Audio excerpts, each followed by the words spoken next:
அண்மை செய்தி திருச்சி அரசு மருத்துவமனையில் தவறான சிகிச்சையால் நர்சிங் மாணவி உயிரிழந்ததாக குற்றம் சாட்டி தற்போது மாணவிகள் மற்றும் மாணவியினுடைய உறவினர்கள் போராட்டத்தில் ஈடுபட்டிருக்கிறார்கள்.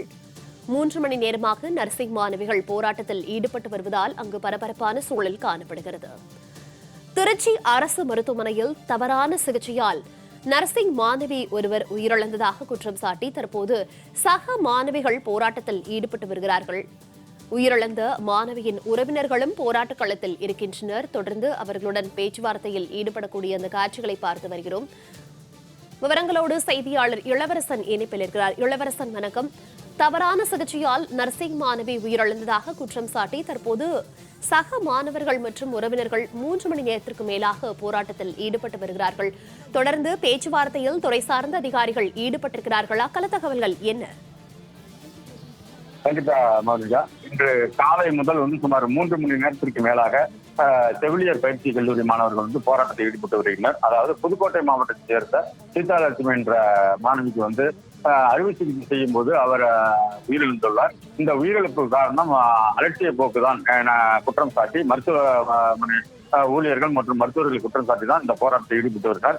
இந்த போராட்டம் காலை 7:30 மணி முதல் தொடர்ந்து இந்த போராட்டம் நடைபெற்று கொண்டிருக்கும் நிலையில காவல்துறையினர் போராட்டத்தில் இருக்கிற மாணவிகளை போராட்டத்தில் கலந்து செல்லுமாறு கூறி தள்ளுமுள்ளு ஏற்பட்டதால் பரபரப்பு ஏற்பட்டது. இதனை அடுத்து குற்றம் சாட்டி அவர்கள் மாவட்ட ஆட்சியர் அலுவலகத்திற்கு பேரணியாக சென்று அங்கும் புகார் அளித்தனர்.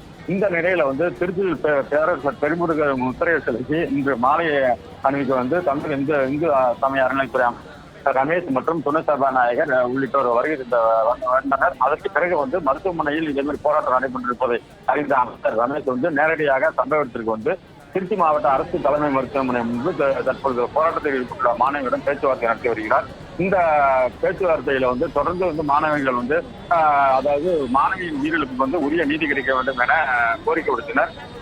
உடனடியாக அமைச்சர் ரமேஷ் அவர்கள் இந்த உயிரிழப்பு மாணவிக்கு சிறப்பு குழு அமைக்கப்பட்டு தீவிர விசாரணை மருத்துவ குழு அறிக்கை தரும்போது நாங்கள் சிறப்பு குழு அமைக்கப்படும் என மாணவிகளிடம் அமைச்சர் உறுதியளித்தார். உறுதியளித்தாலும் தொடர்ந்து இந்த போராட்டத்தில் உடனடியாக அந்த மருத்துவ ஆபரேஷன் ஈடுபட்டதற்கு காரணமான அனைவரையும் போராட்டத்தில் ஈடுபட்டு வருகிற நிலையில் தொடர்ந்து இந்த போராட்டம் அமைச்சர் அரை மணி நேரத்திற்கு மேலாக பேச்சுவார்த்தை நடத்தி வருகிறார். ஆனால் மாணவிகள் போராட்டத்தை கைவிடவில்லை.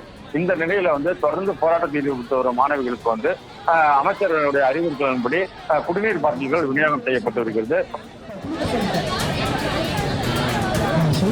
தகவல்களுக்கு நன்றி இளவரசன்.